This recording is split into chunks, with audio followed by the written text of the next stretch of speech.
नमस्कार, ANP news देख रहे हैं आप। मैं हूं मोहित चौधरी और आप सभी का स्वागत है 3 बजे की 3 खबरों में। नए कृषि कानूनों को लेकर किसानों का विरोध एक बार फिर से तेज होता दिखाई दे रहा है। 26 मई को संयुक्त किसान मोर्चा के बैनर तले एक बार फिर से किसान दिल्ली की सीमा पर पहुंच रहे हैं, लेकिन किसान मोर्चा का कहना है कि उनके इस आंदोलन को शक्ति प्रदर्शन के रूप में नहीं देखा जाना चाहिए। इसका मकसद दूसरी ताकत दिखाना नहीं है। हमारा मकसद यह है कि यह किसानों के गहरे असंतोष की सांकेतिक अभिव्यक्ति है। प्रदर्शन के दौरान कोविड प्रोटोकॉल का भी पालन किया जाना चाहिए।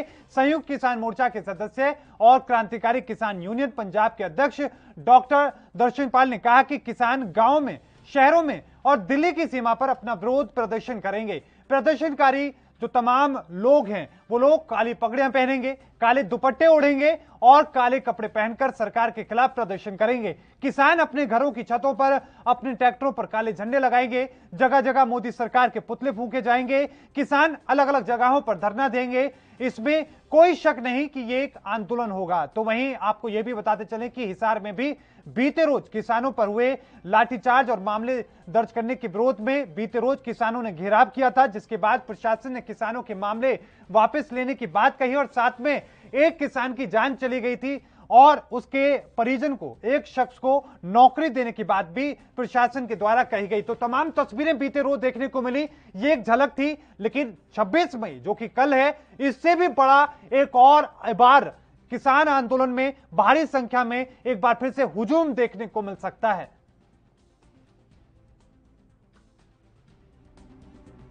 नहीं, दिल्ली तो है, वहाँ पे तो बने रहेंगे। वो मूवमेंट तो चल रहा है। ये तो एक मूवमेंट, उससे अलग मूवमेंट था। ये हिसार डिस्ट्रिक्ट का आंदोलन था। यहाँ पे कोई घटना हुई तो उसका मूवमेंट था, और दिल्ली का मूवमेंट अलग है। दिल्ली का भारत सरकार से है, ये हरियाणा गवर्नमेंट से था। वो चलता रहेगा। मान सकते हैं कि आज के जो मामला था उसमें जीत हुई है किसानों की। हाँ, बिल्कुल जीत किसान की हुई। जीत किसान की हुई। ये भी बड़ा आरोप लगाया जा रहा है बार बार सरकार की तरफ से कि ये कोरोना का टाइम चल रहा है। मतलब कोरोना पे क्यों बुलवाए भाई? जब बातचीत होगी थी तो सरकार को करना चाहिए था। हमारे जो लीडर्स थे उनसे बातचीत करनी चाहिए थी। और भाई क्यों बुलाए हैं? प्रशासन ने बुलाया है ना भाई। यहाँ पे 5-6 हजार पुलिस को इकट्ठा करना, 25,000 किसान इकट्ठा होना, तो उसकी जिम्मेदारी पूर्ण रूप से सरकार की है। किसानों का आंदोलन चलता रहेगा। आंदोलन चलता रहेगा। साथ देश की आम जनता जो वो जाग चुकी है। देश का मजदूर है, रेडी वाला है, कर्मचारी है, तमाम वर्ग जो है वो सब आज इस चीज को समझ गए हैं कि ये देश को गुलाम बनाने जा रहे हैं, और उसको लेके आज पूरे देश की जनता लामबंद है और इन 3 काले कानूनों को रद्द करवाने के लिए लगातार जो है वो संघर्षरत है। हिसार में ही अभी किसान बैठेंगे या वापस दिल्ली की तरफ भी कूच करेंगे? बिल्कुल दिल्ली की तरफ ही कूच करेंगे। जब तक ये 3 कानून रद्द नहीं हो जाते हैं तब तक हम दिल्ली के चारों तरफ अपना डेरा जमा के बैठेंगे। इसके लिए अभी 6 महीने हुए, अगर 600 महीने भी लगे तो भी हम इस आंदोलन को इसी तरीके से चलाते रहेंगे। इन 3 कानूनों को रद्द करवाना और एमएसपी खरीद गारंटी कानून बनवाना, उससे कम जो है हम घर वापसी नहीं होगी। तो 26 मई कल है, लेकिन उससे पहले तैयारियां पूरे देश भर में जारी हैं। लेकिन इन तमाम चीजों को लेकर ही हम चर्चा करने की कोशिश करेंगे। इसी पर हमारे साथ राहुल आनंद जुड़ चुके हैं बीजेपी से। आपका बहुत बहुत स्वागत है सर एएनपी न्यूज पर। स्वराज सिंह हमारे साथ जुड़ चुके हैं, किसान नेता। आपका भी बहुत बहुत स्वागत है। सबसे पहले स्वराज जी, रुख में आप ही का करना चाहूंगा। कोरोना काल चल रहा है सर, भारी मात्रा में किसान इकट्ठे होंगे, कुछ भी हो सकता है, क्या कहेंगे स्वराज जी? कोरोना तो हमारे देश में हवाई जहाज में बैठ के आया विदेश से जी, और हवाई जहाजों सरकार लेके आई जी। तो शुरुआत जो एंट्री हुई सरकार के द्वारा हुई और हवाई जहाज में बैठ करके आया, किसी छोटी मोटी सवारी में नहीं आया जी। उसके बाद ही अपना पंचायत करते रहे, चुनाव कराते रहे, जिला पंचायत के चुनाव कराते रहे, उससे कोरोना फैला। किसान से आज तक कहाँ कोरोना फैला? किसान तो वो है खुद भूखा रह सकता है, लेकिन पूरे देश को किसी को भूखा नहीं सोने देता। पेट से पट्टी बांध करके कमाता है। जवान वो है, खुद सीने पे गोली खा सकता है, लेकिन देश को सुरक्षित रखता है। तो आज अगर अपने धर्म पे टिका हुआ है तो देश का जवान और बीते रोज की तस्वीरें आपने हिसार में देखी होंगी। 25,000 से ज्यादा किसान वहां पर पहुंचे हैं, ये दावा किया गया है किसान संयुक्त किसान मोर्चा के द्वारा। अब सोचिए 25,000 में से 1, 2 या 3 लोग भी अगर बीमार होंगे तो क्या कुछ हो सकता है। मैं ये कह रहा हूँ 25 करोड़ भी इकट्ठे हो जाए ना, तब भी 25 करोड़ से भी कोरोना नहीं हो गए तो किसान को तो परमात्मा का ये तो वो मिला हुआ आशीर्वाद जी किसान से कहीं देश में कोरोना नहीं फैलेगा। ठीक है, राहुल जी का रुख करता हूं। राहुल जी, 26 तारीख को आपके 7 साल पूरे हो रहे हैं सरकार के, लेकिन इस दिन को किसान काला दिवस मना रहे हैं। उसी दिन किसानों के 6 महीने पूरे हो रहे हैं आंदोलन को लेकर, क्या कहेंगे? देखिए मोहित जी, मैं आपको बताना चाहूंगा और खास करके किसान नेता को भी मैं बताना चाहूंगा कि आज आपके किसान नेता फेसबुक, ट्विटर वगैरह हैंडल करते हैं, लेकिन ये नेता ये नहीं चाहते कि किसान सशक्त हो और वो अपने पैरों पे खड़ा हो सके सही तरीके से। ये स्वराज जी की एक ट्विटर पे बहुत ज्यादा मैं इनको फॉलो भी करता हूं। इनको मैंने 3-4 सवाल मैंने इनको ट्विटर पे भी किया था और आज तक इसका जवाब मुझे नहीं मिला, लेकिन मैंने इनका ट्विटर में अक्सर देखा है ये चीज कि इन्होंने एंटी बातें जितनी हो सकती है वही कहा है। खैर पढ़े लिखे लोग हैं ये लोग। 15 मई 2021 को दैनिक जागरण के एक पेपर में एक आर्टिकल प्रकाशित की गई थी जिसमें किसान आंदोलन की जो ओरिजिन है, जो पंजाब की जो बॉर्डर है, वहां पे कोरोना का स्प्रेडर घोषित किया गया था। ये 15 मई का आर्टिकल है दैनिक जागरण का, इसको एक बार जरूर वो देख लें। नहीं सर, दूसरी बात मैं 26 मई बताता को हूं, लेकर क्या तैयारियां आपकी? लाखों की मैं संख्या में आ रहा किसान हूं। पहुंच रहे हैं। कल हिसार में 25,000 से ज्यादा थे, अब सोचिए पूरे देश भर से आ रहे हैं सर।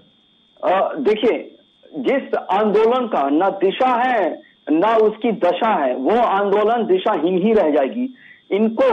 इनकी जो अतार्किक मांगे हैं, खास करके ये जो कृषि कानून है, इनके जो दर्शन पाल जी जो हैं, उनसे भी एक सवाल करना चाहिए इन किसान नेताओं को कि जो पंजाब के मुख्यमंत्री ने जो एक ट्वीट किया था जिसमें किसान बिल के 3 के बारे में उन्होंने चर्चा किया था अपने ट्विटर हैंडल पे, और उसके फायदे को गिनाते हुए, खास करके उसके फायदे को गिनाते हुए जेल में बंद करने की बात कर रहे थे उन लोगों की जो लोग भुगतान नहीं करेंगे। तो ये किसके बारे में मांग रहे हैं? स्वराज जी, आखिरी कमेंट के रूप में मैं आपके पास आ रहा हूं, क्या अपील सरकार से कहेंगे आप? शिवराज जी, क्या आपको आवाज मिल रही है हमारी? अपना मनाती है जी, ये 3 साल बेमिसाल, जी 3 साल विकास की धार। जी, अब किसान तो भाई, किसान का तो हर रोज काला है। कभी किसान प्राकृतिक मार झेल रहा है, कभी उसकी फसल नहीं बिक रही उसकी मार झेल रहा है, कभी उसको फसलों के दाम नहीं मिल रहे उसकी मार झेल रहा है, बच्चों की फीस नहीं दे पा रहा, बच्चों का इलाज नहीं कर पा रहा, डीजल, गैस, पेट्रोल, बिजली, खाद, बीज सब महंगे हो गए, लागत बढ़ गई, फसलों के मूल्य मिल नहीं पा रहे, और कभी ओलावृष्टि, कभी सूखा वृष्टि, कभी अतिवृष्टि।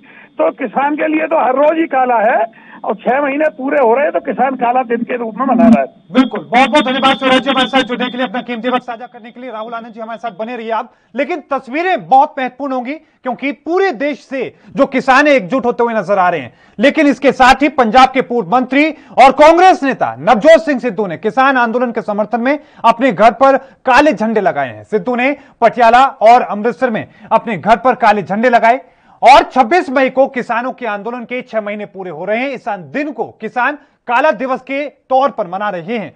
काला दिवस के लिए पंजाब, हरियाणा सहित कई राज्यों के गांव तैयारियां कर रहे हैं। लोग काले झंडे और काले कपड़े सिलवा रहे हैं। इसी के तहत आज सिद्धू ने अपने घर पर काला झंडा लगाया। नवजोत सिंह सिद्धू ने सोमवार को ट्वीट कर कहा था कि वो किसानों के समर्थन में अपने घर पर काला झंडा फहराएंगे और उन्होंने अन्य लोगों से भी ऐसा करने का आह्वान किया था। सिद्धू ने ट्वीट किया था कि किसानों के प्रदर्शन के समय समर्थन में मैं अपने दोनों घरों पर कल सुबह 9:30 बजे काला झंडा लहराऊंगा। सभी से अनुरोध है कि वो भी ऐसा तब तक करें जब तक इन नए कृषि कानूनों को सरकार वापस नहीं ले लेती है और एमएसपी खरीद की वैकल्पिक प्रक्रिया मुहैया नहीं करा देती है।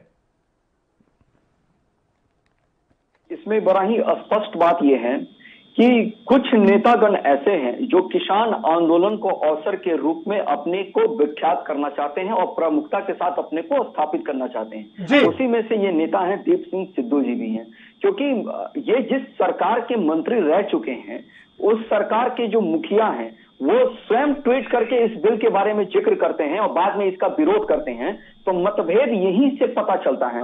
और अगर आंकड़ों की बात कर लेंगे आप तो 135.89 लाख मैट्रिक टन जो गेहूं चावल की जो खरीदारी है वो पंजाब में की गई है। लेकिन एक सरकारी राहुल जी, आंकड़े मेरी बात मैं थोड़ा ये समझने की कोशिश करना चाहूंगा। आप तो लगातार इसको देख ही रहे हैं, शुरुआत से जब आंदोलन शुरू हुआ सरकार से बात, साथ में संवाद भी किए गए, लेकिन क्या सरकार असमर्थ है किसानों को समझाने में? इतना लंबा वक्त हो गया, वहां पर 500 से ज्यादा लोगों की जो जान जा चुकी है, उनमें से जो दावा किया जा रहा है 470 का तो किसान आंदोलन के लोग ही कर रहे हैं, लेकिन क्या आप लोग असमर्थ है, सरकार असमर्थ है उनको समझाने में? नहीं मोर्ची, अगर ऐसी बात होती, वहां जो चंद मुट्ठी भर लोग बैठे हैं, मैं बार बार अपनी बातों को इस पे कहता हूं, वहां कुछ नेता बैठे हैं जो मैंने जो अपने प्रारंभिक संबोधन में कहा था कि अपनी राजनीतिक करियर को चमकाने का ज्यादातर प्रयास कर रहे हैं। आप ही सोचिए, जो कांग्रेस ने भी जो मैनिफेस्टो में इन बिलों का जिक्र किया था, हमने बस उसको आगे बढ़ाया है। और जहां तक सरकार की बात है और अन्य राज्यों की भी बात अगर कर ले, तो अन्य राज्य में भी कृषि कानून का फायदा उठाया जा रहा है।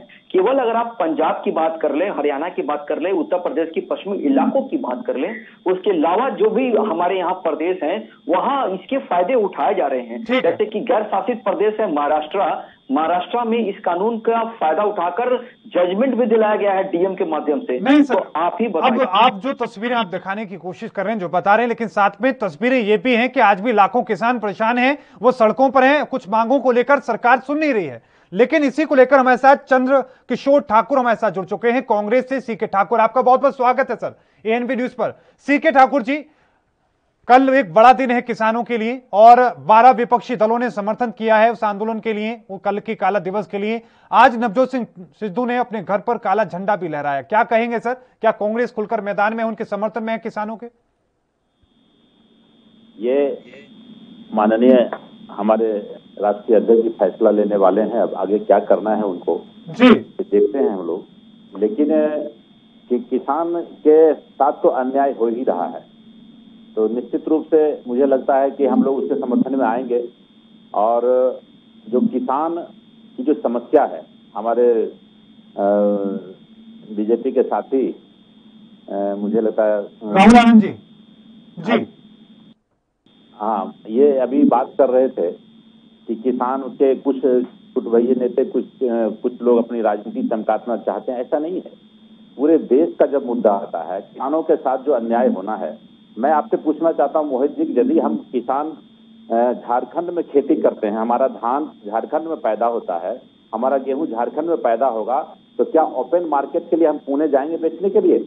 अपने खेत से निकल करके जो सरकार तय करती है, एक सेंटर बनाती है, उस सेंटर पर तो हम लोग बहुत मुश्किल से ले लेकिन चंद्र किशोर ठाकुर जी, वो तो सरकार ये भी तो कह रही है कि आपके ऊपर कोई थब्बा नहीं है, कोई जरूरी नहीं कि आपको ये करना ही है, आपके पास तो विकल्प है। लेकिन मेरा सवाल सर ये होगा कि जब इतनी भारी संख्या में कल ये आंदोलन में किसान इकट्ठे होंगे, क्या कांग्रेस को डर नहीं लगता कि ये सुपर स्प्रेडर का काम करेंगे कोरोना को लेकर?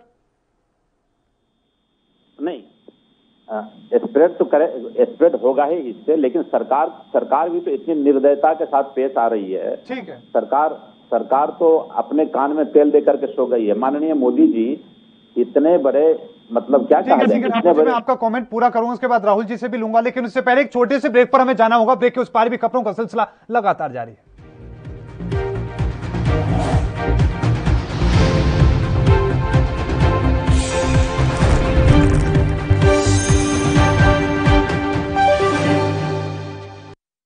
क्या आप दुबले पतले कमजोर हैं, आपकी सेहत नहीं बनती, भूख कम लगती है, वजन नहीं बढ़ता? दरअसल मेन बात खाना पीना खाना नहीं है, मेन बात है खाया पिया लगना। और अगर खाया पिया लगेगा ही नहीं तो सेहत बनेगी कैसे? इसलिए हमारी संस्था सन्यासी आयुर्वेदा ने एक ऐसी दवा बनाई है जो कि आपके पाचन तंत्र को, आपके लीवर सिस्टम को ठीक करने का काम करती है, ताकि आप जो भी खाएं उसका पूरे का पूरा निचोड़ आपके शरीर को लगे, आपकी भूख बढ़े, खाया पिया सही से लगे, नया खून बने, हड्डियों में जान आए, वजन बढ़े, ताकत बढ़े, चेहरे पर नूर आए और आप मोटे तगड़े खूबसूरत पर्सनैलिटी के मालिक बन जाएं। यह दवा पूरी तरह से आयुर्वेदिक होती है। इसका शरीर पर कोई भी साइड इफेक्ट, कोई भी नुकसान या दुष्प्रभाव नहीं होता। लड़के लड़कियां दोनों इसका इस्तेमाल कर सकते हैं और पहले 15 दिन के अंदर ही आपको इसका असर महसूस हो जाएगा। सिर्फ 650 रुपए की पूरे 1 महीने की दवा होती है और आप इसे घर बैठे 01145454545 पर फोन करके दवा मंगवा सकते हैं।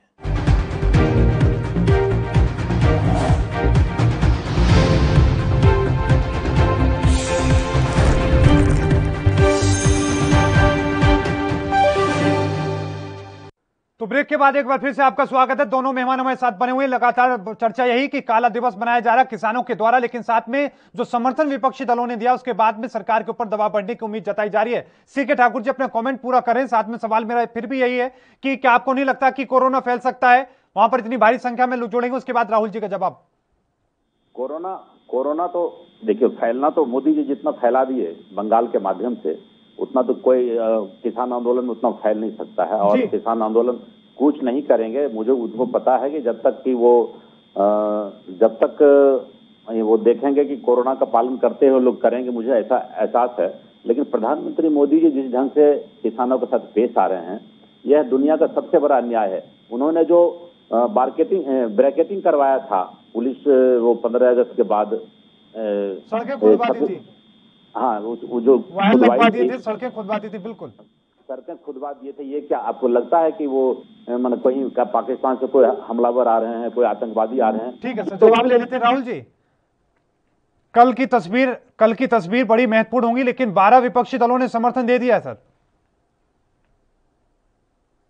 बात कही है कि इससे तो कोरोना स्प्रेड होगा ही होगा, ये एक अच्छी बात उन्होंने स्वीकार किया। लेकिन ये अपनी जिम्मेदारी से बचते नजर आ रहे हैं। इन्होंने जो बात कही कि मोदी जी ने बंगाल के माध्यम से कोरोना हर जगह फैला दिया, तो मैं ये पूछना चाहूंगा कि कांग्रेस तो जाकर वहां मंच से जो भीड़ को इकट्ठा करती थी, वो बस उसमें थर्मामीटर लगाकर लोगों को देखा करती थी कि किसको कोरोना हुआ है, किसको नहीं हुआ है। इन्होंने तो चुनाव लड़ा ही नहीं आसाम में।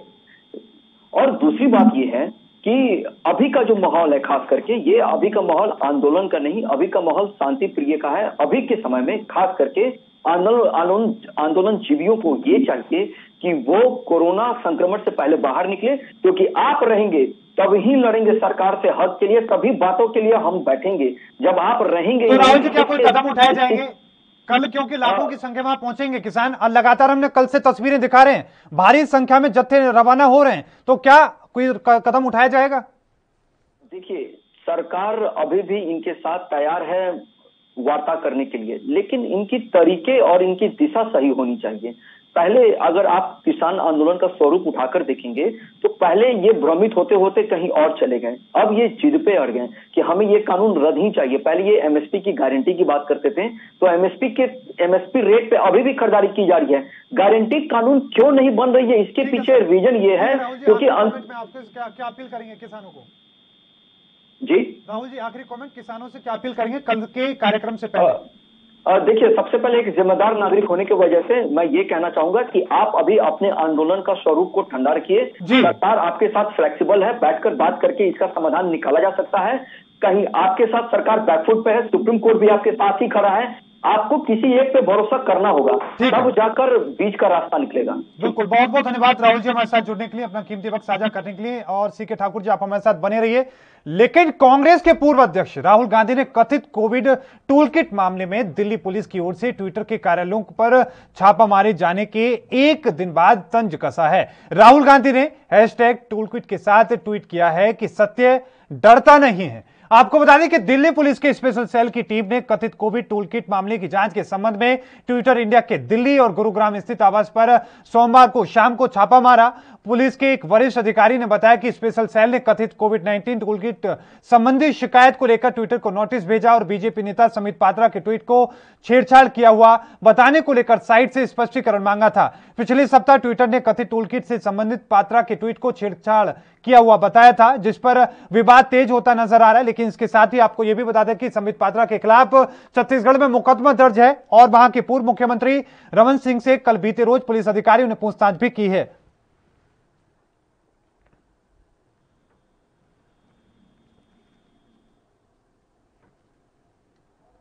Attempts to stifle every voice that is a dissenting voice against this government.